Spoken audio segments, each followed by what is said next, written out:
आलिम इंसान जे फ़हम, फ़न, फ़िक्र, हुनर ऐं जदोजहद खे जॾहिं परोड़ण, ॼाणण ऐं सम्झण जी कोशिश कजे थी त यकीनन उन्हनि इर्तिक़ाई मरहलनि में मुशक़ती, जाखोड़ी आला, ॾाद धयन जी महिनत, पघर जे पोरे खे आला क़दर दरिया दिल रखंदड़ इंसान ममता ॾियण खां सवाइ रही नथो सघे।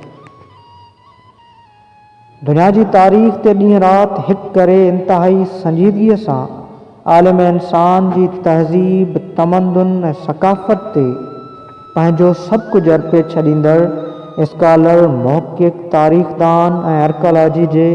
माहिरनि बिना कंहिं तफ़रीक़ जे दुनिया जे क़ौमनि जी तहज़ीब खे न रुॻो पहिरियों भेरो निर्वार कयो पर दुनिया लाइ आला तहक़ीक़ जो नओं बाब बहस हेठि आणे छॾियो ऐं क़ौमनि जी तारीख़ में दिलचस्पी पैदा कई। उन्हनि ई महान आर्कियोलॉजिस्टनि मां सिंध जी मिटीअ जी ख़ुशबूअ खे महसूसु कंदड़ दरियाए दिल, बंगाल जी धरतीअ जी कुख मां 1 दिसंबर 1897 ईस्वीअ ते जनम वठंदड़ नैमनी गोपाल मजमदार पिणु हो, जेको पोइ NG मजमदार जे नाले सां मशहूरु थियो। NG मजमदार सिंध जे माॻनि मां पहिरियों भेरो छाऊं जे दड़े जी खोटाई करे सिंध खे 5000 साल क़दीम तहज़ीब क़रार ॾिनो।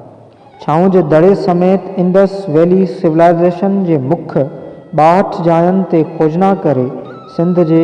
आसारे क़दीम माॻनि ते तहक़ीक़ कंदड़ आलिमनि में नओं जज़्बो पैदा कयो ऐं खोटाई दौरान पुराणनि धातुनि ऐं माॻनि खे सम्झण में मदद मिली।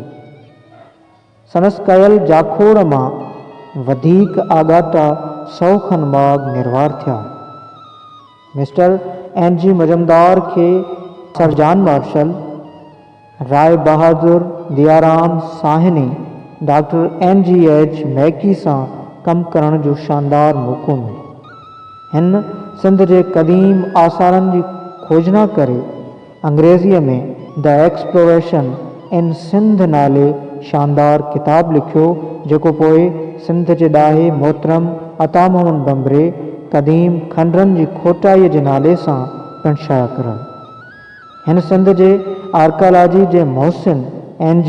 मजमदार खे ज़िले दादूअ जे जोही तालके में नए गाज वटि क़दीम आसारनि जी खोटाई दौरान किन बदमाशनि 11 नवंबर 1938 ईस्वीअ ते गोलियुनि जो खाज बनाए शहीद करे छॾियो। अॼु असीं हिन सिंध जे मोहसिन खे